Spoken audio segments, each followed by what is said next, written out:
নমস্কার, দেখছেন কলকাতা টিভি, সঙ্গে রয়েছি আমি স্বর্ণালী। শুরু করছি সংবাদ সারাদিন।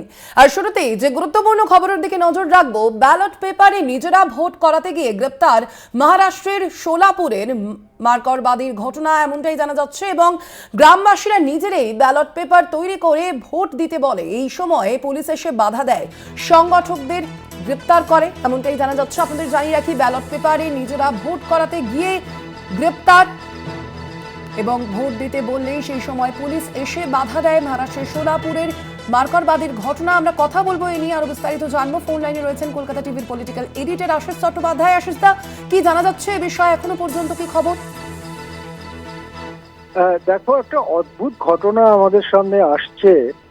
আমরা এর আগে দেখেছি যে ইভিএম এর ভোটে যে ফলাফল হয়েছে, বুথ ভিত্তিতেও যে ফলাফল হয়েছে মহারাষ্ট্রের বিভিন্ন জায়গাতে, সেটা কিছুটা অবাস্তব, অসম্ভব, এই ধরনের কথা বারবার বিরোধী দলগুলোর পক্ষ থেকে বলা হচ্ছিল। এমনকি কংগ্রেসের সর্বোচ্চ স্তর থেকেও এই কথা বারবার বলা হয়েছে।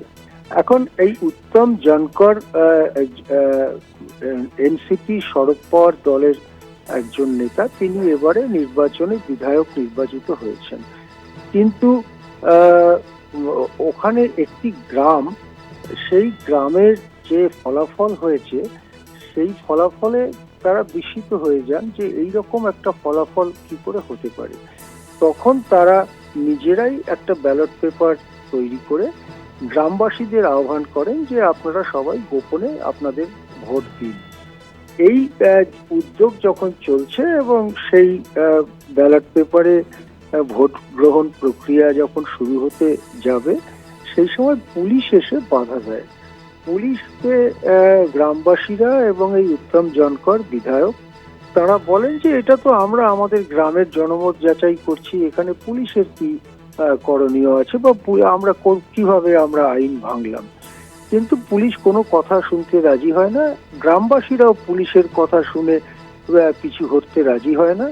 এই পরিস্থিতিতে একটা বিরোধ, একটা বিবাদ দেখা দেয় এবং পুলিশ অত্যন্ত তৎপরতার সঙ্গে এই উত্তম জানকর সহ 88 জনকে গ্রেপ্তার করে।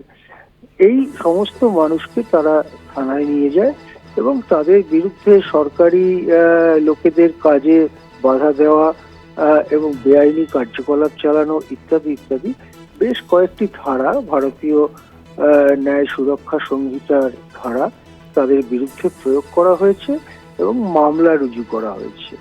এখন এক্ষেত্রে প্রশ্ন উঠছে যে কি ব্যাপার, গ্রামবাসীরা নিজেদের জনমত নিজেরা যাচাই করবেন, তাতে পুলিশেরই বা কি আসলো গেল, বা পুলিশই কেন এত বাধা দিতে তৎপর হয়ে উঠলো?